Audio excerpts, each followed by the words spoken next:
हम लोग यही पढ़ा था ना, सागर यात्रा। तो सागर यात्रा में कल कुछ बताए भी थे इम्पोर्टेंट।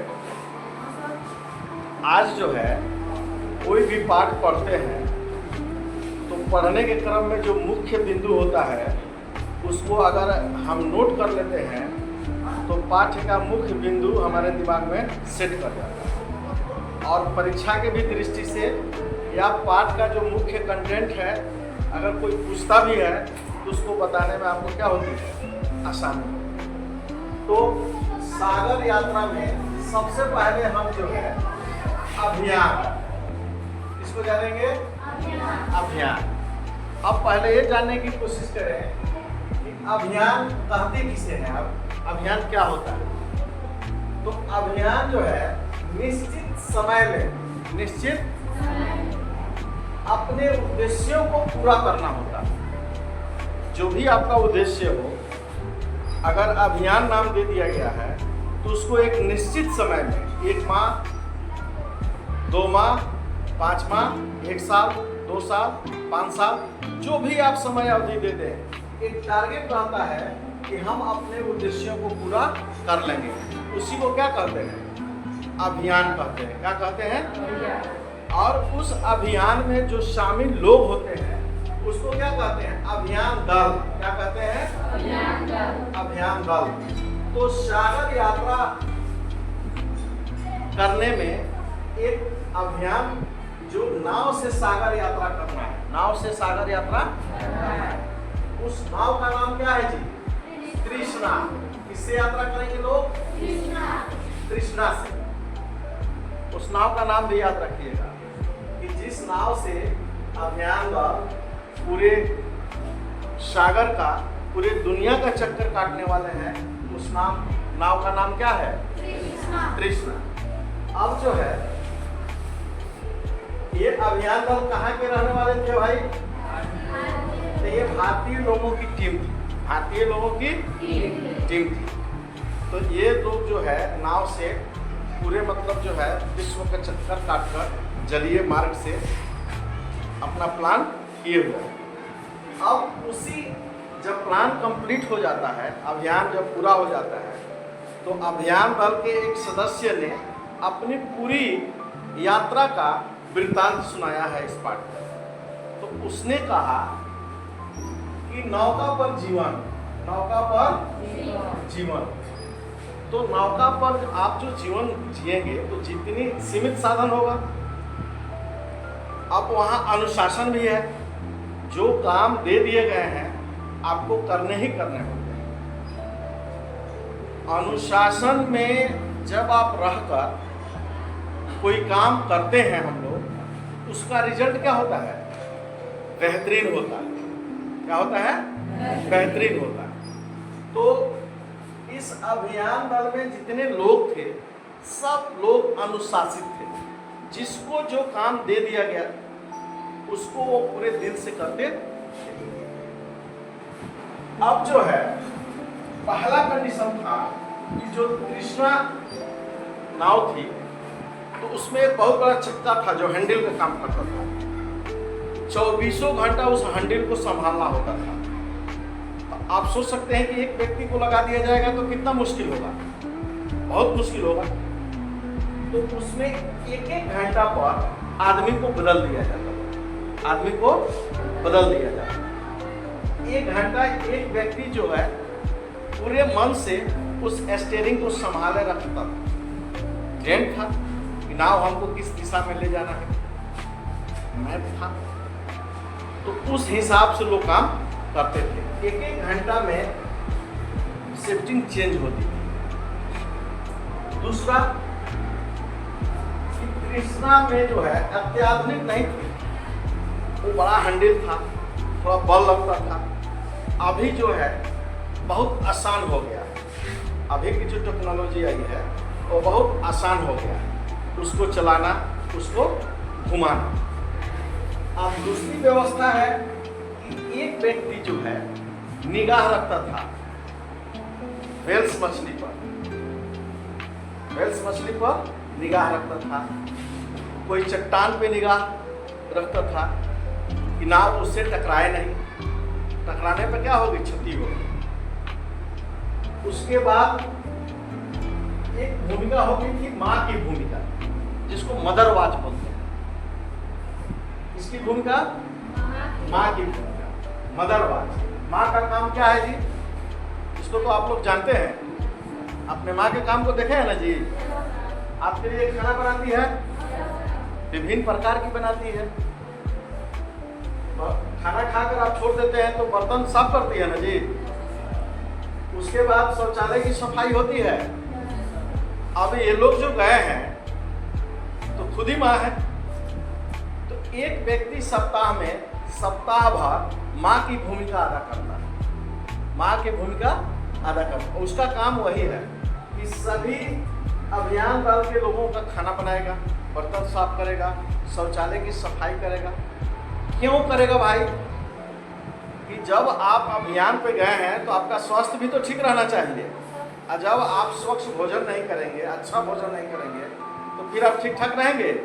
और जब आपकी तबीयत खराब हो जाएगी तो आप बीच समुंदर में हैं, तो फिर आपका इलाज मुश्किल है ना जी। तो यहाँ पे जो है उद्देश्य क्या है, इस काम के बंटवारे का उद्देश्य क्या है कि समय पर अच्छा भोजन मिले, समय पर अच्छा भोजन मिले। जब समय पर अच्छा भोजन मिलेगा तभी आप क्या रहेंगे, स्वस्थ रहेंगे। क्या रहेंगे? स्वस्थ रहेंगे। उसके बाद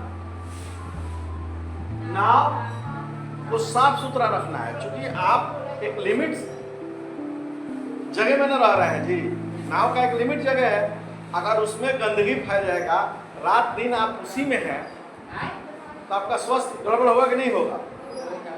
तो इस सब बचने के लिए एक व्यक्ति की जिम्मेदारी दी जाती थी, और जिसको जिम्मेदारी मिलती थी माँ की भूमिका निभाने में, वह बेहतरीन तरीके से निभाता था, बेहतरीन तरीके से।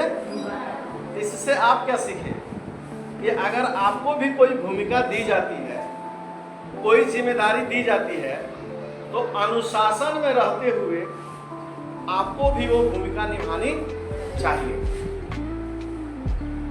टाल मटोल नहीं करना चाहिए। अगर हम टाल मटोल करते हैं तो फिर हम अपनी जिम्मेदारियों निभाने में क्या हो जाएंगे, लापरवाह हो जाएंगे। और एक लापरवाह आदमी अपने जिंदगी में बहुत ज़्यादा अचीवमेंट नहीं कर पाता, बहुत ज़्यादा अचीवमेंट नहीं कर पाता। तो आप अपने जीवन में अनुशासन पर ध्यान दीजिए।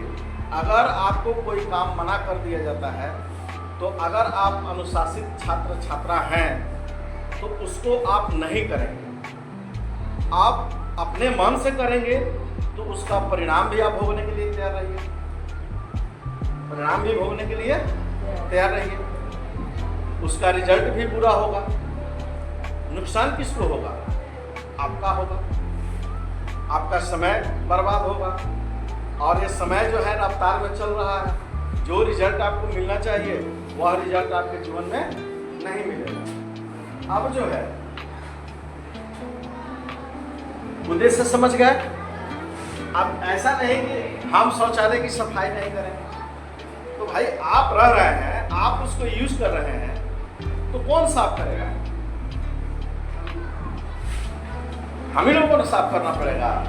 सबकी जिम्मेदारी, अगर इस विद्यालय में हम लोग पढ़ रहे हैं, इसकी साफ सफाई की जिम्मेदारी किसकी है? सबकी है। अगर सब लोग निगाह देंगे, सब लोग ध्यान देंगे, तो विद्यालय हमारा क्या रहेगा? स्वच्छ रहेगा, साफ सुथरा रहेगा। क्योंकि इसमें किसको पढ़ना है? आपको ही पढ़ना है। अगर एक व्यक्ति सिर्फ ध्यान दे और आप कचरा फैलाने के लिए रेडी हो जाए, तो साफ सफाई रख सकेगा नहीं। यही बात घर में भी है। अगर घर के सभी सदस्य साफ सफाई पे ध्यान दे तो घर स्वच्छ रहेगा कि नहीं रहेगा? कि सिर्फ माँ की ही जिम्मेदारी है कि जो काम करेगी माँ ही करेगी, जो मतलब सजा कर रखना है घर को माँ ही करेगी। आप बिखेरते जाएंगे, आप कहीं चप्पल फेंक देंगे, आप अपने बैग को ले जाकर फेंक देंगे, कहीं किताब ले जाकर रख देंगे, कहीं गीला कपड़ा रख देंगे। अगर सभी लोग, परिवार के सभी लोग थोड़ा थोड़ा ध्यान देंगे तो घर सजेगा कि नहीं सजेगा? साफ सुथरा रहेगा कि नहीं रहेगा? तो जो अपने घर में अनुशासित रहेगा वो विद्यालय में भी रहेगा, जो विद्यालय में अनुशासित रहेगा वो घर में भी रहेगा। तो इससे हमको लेसन मिलता है कि जो जिम्मेदारी हमको मिलती है उसको हम बखूबी निभाते हैं तो जीवन में कहाँ जाएंगे, आगे जाएंगे। जिस मिशन के लिए हम लोग निकले हैं उस अभियान को क्या करेंगे, पूरा करेंगे। क्या करेंगे, पूरा करेंगे। आप भी अभियान पे निकले हैं, आपका भी एक अभियान है कि आप 10 से 20 साल पढ़कर आप अपने जीवन में बहुत बड़ी सफलता को हासिल करेंगे। आपका अभियान है कि नहीं है? तो आप अभियान पे निकले हैं तो उसके लिए जो जरूरी गुण चाहिए, विद्यार्थी का जो गुण होना चाहिए वो आप अगर अनुसरण कर रहे हैं, सीख रहे हैं, अपने जीवन में अपना रहे हैं तो फिर आपको सफलता मिलेगी। अगर आप उसको नहीं अपना रहे हैं तो फिर सफलता कैसे मिलेगी? सोचने वाली बात है कि नहीं है? तो यह जो है अभियान सफल रहा है, यह अभियान सागर यात्रा सफल रहा है उस अभियान दल के तहत। क्यों? क्योंकि सभी लोग अपने जिम्मेदारियों को बाखूबी निभाए। एक एक व्यक्ति अपनी जिम्मेदारियों को जब निभाता है तो क्या होता है, टीम जीतती है। क्या जीतती है? टीम जीतती है। ये अभियान भारतीय लोगों की टीम है। तो टीम में जितने सदस्य हैं अगर सब लोग अनुशासित नहीं रहेंगे, अपने काम को नहीं करेंगे, तब तक टीम जीतने वाली नहीं है। तो आपको एक लेसन देना है अपने जीवन में। उसके बाद खुशी का घंटा, खुशी का घंटा। अब मान लेते हैं कि बहुत सारा दृश्य आता होगा, तूफान भी आते होंगे, लोग अपने घर अपनों से दूर हैं, तो कभी तनाव भी आता होगा, कभी मन में डर भी आता होगा, कुछ थकान भी आते होंगे उनके। तो जब ये चीज है तो 24 घंटा में वो लोग खुशी का घंटा रखे हैं, सब लोग इकट्ठा होते हैं और सब लोग आपस में मस्ती की बातें करते हैं, हंसी उड़ाते हैं, एक एक बात कहकर अपने में हंसते हैं ताकि तनाव कम हो, डर अंदर से भाग जाए। सब लोग एक समय मिलते हैं और जो माँ का रोल अदा करता है, माँ की जो भूमिका अदा करता है, बेहतरीन कुछ खाने के लिए व्यवस्था करता है, चाय व्यवस्था करता है और वो लोग साथ में मिलकर खाते हैं, अपनी समस्याओं को रखते हैं, उसका समाधान करते हैं और फिर जोश में अपने काम पे लग जाते हैं। ऐसा भी होना चाहिए। अपने जीवन में आपको स्ट्रेस हो जाता है, तनाव हो जाता है, थकान हो जाता है, तो कुछ खुशी के पल देने चाहिए। उसमें कुछ मत करो, अपने को खुश करो, अपने को खुश करो। 24 घंटा में कुछ क्षण निकालिए जहाँ पे आपका तनाव खत्म हो, आपका डर खत्म हो।